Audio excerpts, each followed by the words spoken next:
नमस्कार दोस्तों, मैं हूं डॉक्टर शिल्पी चौहान और स्वागत करती हूं आपका अपने चैनल अवेयरनेस विद सक्षम पर।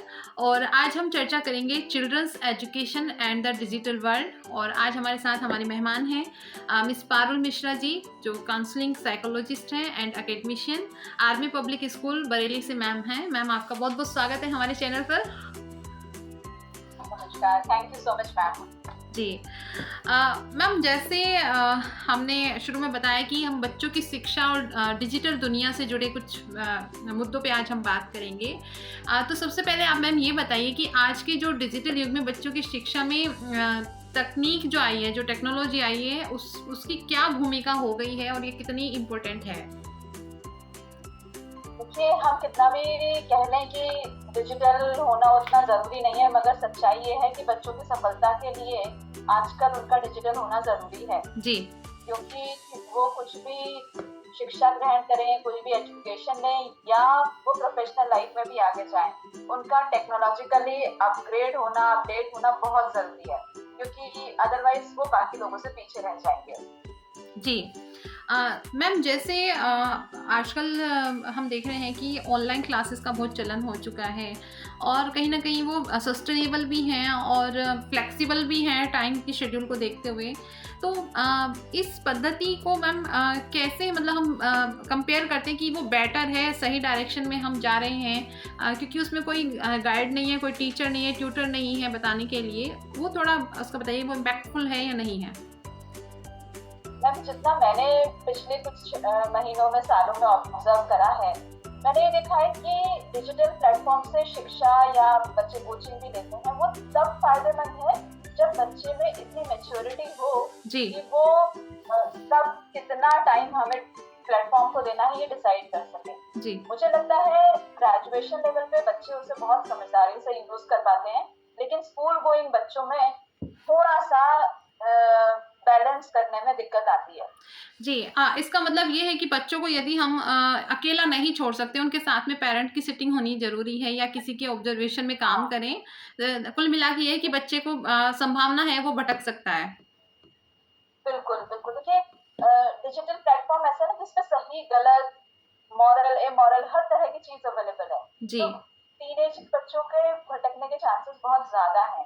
तो अच्छा यही है कि पेरेंट्स बहुत ज्यादा उन पर चाबुक ना लगाएं, लेकिन नजर जरूर रखें। जी। ये बहुत जरूरी है। मैम, जैसे डिजिटलाइज हो गया है इतना सारा, टेक्नोलॉजी में एडवांस भी हो रहे हैं, आपने बताया कि बच्चे दूर भी नहीं रह सकते यदि हमें दौड़ में बराबर चलना है। तो कहीं ना कहीं मैम ऐसे नहीं है कि बच्चे स्क्रीन टाइम पे इतना इन्वॉल्व हो गए हैं कि उनका जो है सामाजिक और भावनात्मक जो विकास हम बोल सकते हैं वो कहीं ना कहीं कम हो रहा है, प्रभावित हो रहा है?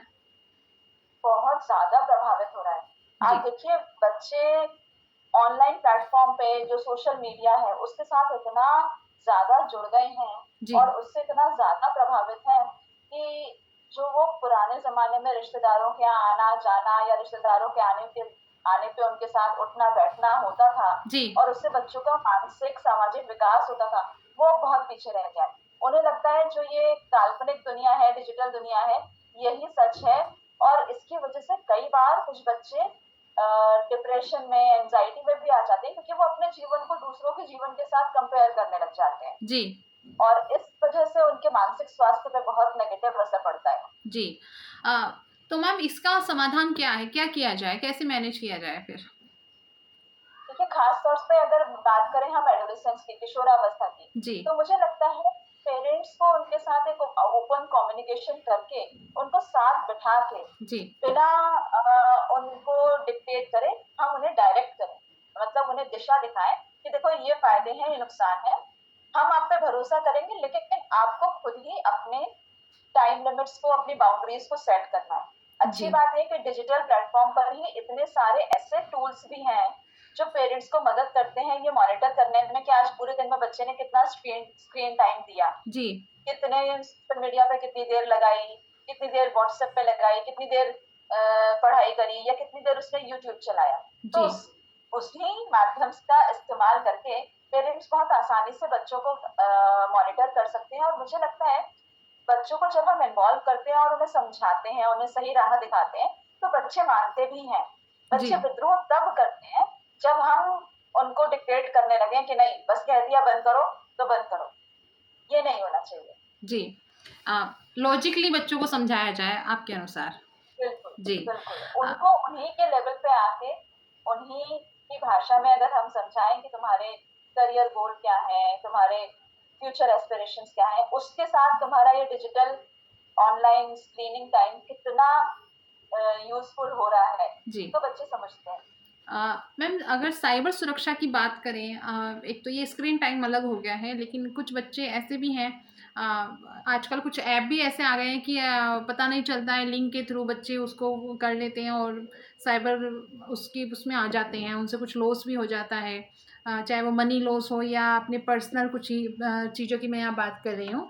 उसके लिए मैम ये बताइए कि कैसे अवेयर रहा जा सकता है, कैसे उससे बच सकें? क्योंकि स्क्रीन से तो नहीं बच सकते हैं, तो साइबर ठगी से कैसे बचें?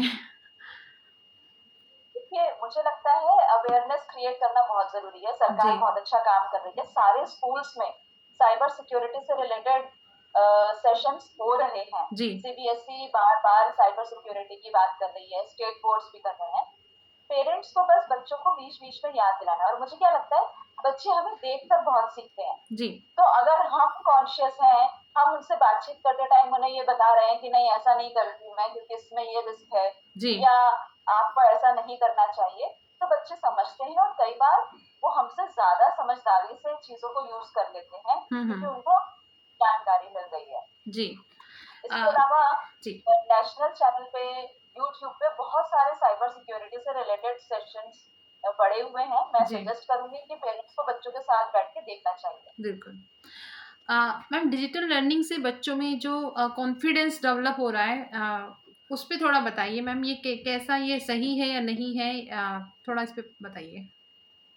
देखिए दोनों चीज़ें हैं, जी, पॉज़िटिव और नेगेटिव दोनों इफ़ेक्ट पड़ रहे हैं। जी, पॉज़िटिव ऐसे पड़ रहा है कि बच्चों को जो ख़ास तौर से छोटे शहरों के बच्चे हैं, जी, उन्हें वो सारी सुविधाएँ डिजिटल माध्यम से मिल जा रही हैं, जो पहले सिर्फ़ बड़े शहरों के बच्चों के लिए अवेलेबल थी। बिल्कुल। जैसे ऑनलाइन कोचिंग है, ऑनलाइन पर्सनैलिटी डेवलपमेंट क्लासेस हैं, जिनका कि अगर बच्चे सही तरीके से इस्तेमाल करें, तो वो बहुत ज़्यादा अपने कॉन्फिडेंस को, अपनी पर्सनैलिटी को बढ़ा सकते हैं। जी, लेकिन फिर वही बात आ जाती है कि बच्चे में समझदारी होना बहुत ज़रूरी है। जी, इसीलिए बच्चों में पेरेंट्स के साथ बैठ के चूज़ करना कि हमें क्या देखना है, क्या नहीं देखना है, ये बहुत ज़रूरी है।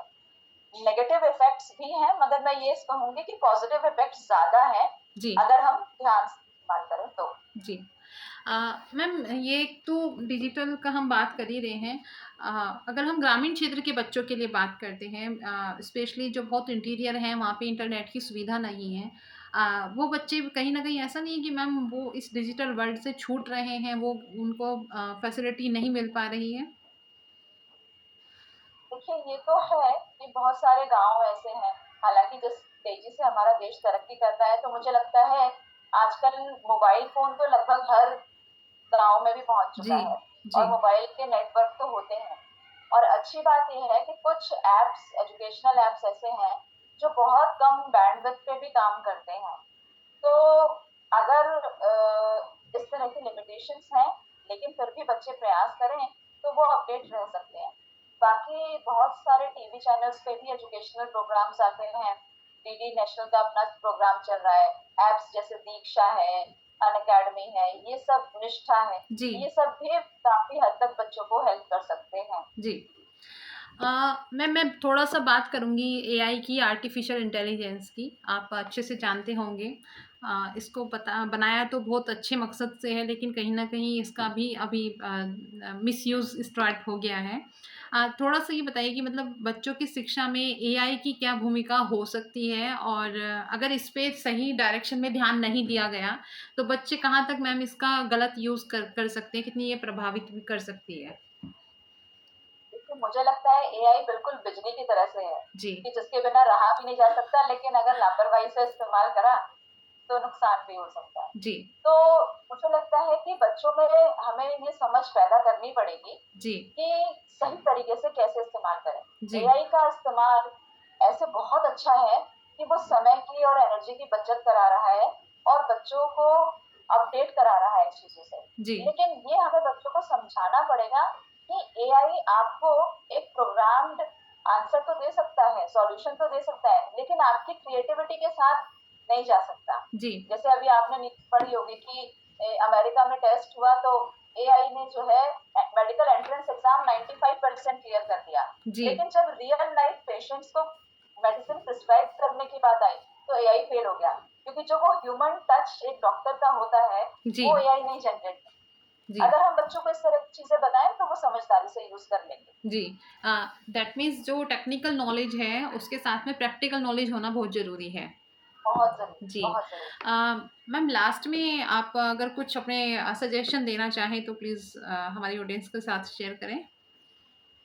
देखिए मैं बस कहना चाहती हूँ बच्चों से भी और बच्चों के पेरेंट्स से भी कि डिजिटल एजुकेशन या डिजिटल प्लेटफॉर्म बुरे नहीं, जी बहुत ज्यादा अच्छे हैं। खासतौर से एप्स जैसे अनअकैडमी हो गया, एडेक्स हो गया, या डिजिटल टूल्स ऐसे जिसमें कोर्स एरा हो गया, जिनमें छोटे छोटे कोर्स, स्वयं पोर्टल है जो भारत सरकार ने लॉन्च करा है। जी ये ऐसे प्लेटफॉर्म्स हैं जहाँ पर बच्चे अपने को अपग्रेड कर सकते हैं। इन पे बहुत अच्छे कोर्स ना के बराबर फीस, एक पिज्जा से भी कम फीस में अवेलेबल हैं, जी और इनका इस्तेमाल करके बच्चे खुद को घर बैठे काफी हद तक अपग्रेड कर सकते हैं, जी अपने को प्रोफेशनल तैयार कर सकते हैं।